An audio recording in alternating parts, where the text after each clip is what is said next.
6-2 suited, get out of the way to the open. Jack 8 suited here, it folds to us, and we decide to go for a steal against Dave. I could shove here, and it's profitable. I think it's barely profitable if it is, just because it's 6 max and not 9 max. But I think the much better option is to raise fold, or possibly limp, but I usually just raise fold here. And you can raise call tons, not tons, but a good bit as well. So they're not just going to be shoving on you with everything, obviously. So it's going to be certainly okay to raise fold a good bit here in the small blind. I don't think you need to go as high as I did. When he's just going to be shoving or folding, basically you can do around a min raise or something like that. But 22, it's not the end of the world. But he does shove and I got to fold. Another 3-bet by AA and Joey Cap. And Joey Cap folds again. So definitely keeping that in mind. At least I hope I was at the time. 3-7 suited here, just going to pitch it. Sometimes if your table is playing very aggressive, you can definitely just kind of wait around a little bit and try and pick up some great spots. Whoops, sorry, I pressed the wrong button there. So we have a 3-bet again by AA and Joey Cap, and just a 4-bet shove by Smoke My Bandit. And we have AA folding, so this is pretty important to, at least note, even though you're not in the hand. It's pretty important dynamic-wise. AAA is almost making a 2.5x 3-bet here against 23, 24 big blind open, and folds to Smoke My Bandit. So we have to assume he's light here, and of course, with all his other 3-betting so far, he might have been light before.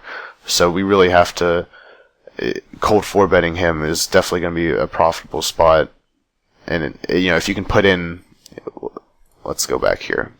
So there's 50k, 20k, 30k, so around 8,500 in the pot, 85k, and we can put in, let's say, like 90k as a cold 4-bet on this, and if we win, then we pick up around 85k, and if it works, even, I don't know, let's say if it works 35% of the time, it's going to be profitable.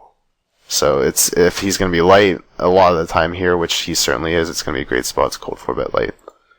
Sorry if I rambled a little bit there, but definitely cold 4-betting is something that not enough people do, especially nowadays when people love to 3-bet light so much. We have a min raise again by Joey Cap, so he's really not giving up here.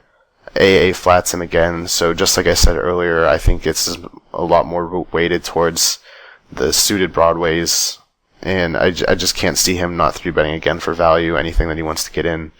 And Smoke My Bandit comes along as well, and he can have anything once again.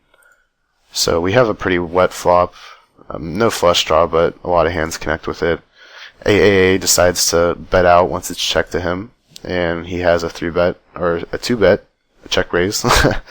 And Smoke My Bandit could have, I have to assume jacks he's going to get in preflop, 9s he could be flatting here, but I assume he probably gets those in preflop as well. He could have 8-10 here, he could have 7-9, he could have jack 9, possibly even jack 7, but there's certainly a good amount of hands he can have for value here, so he could also be bluffing with straight draws, gut shots, and stuff like that, or possibly an underpair.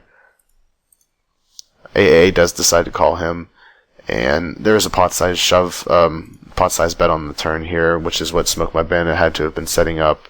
And we get the ace on the turn, and we do get the shove, and AA folds, so I have to assume that AA's hand had to have been something like some kind of a jack, or Queen 10 possibly, Queen 10 suited maybe.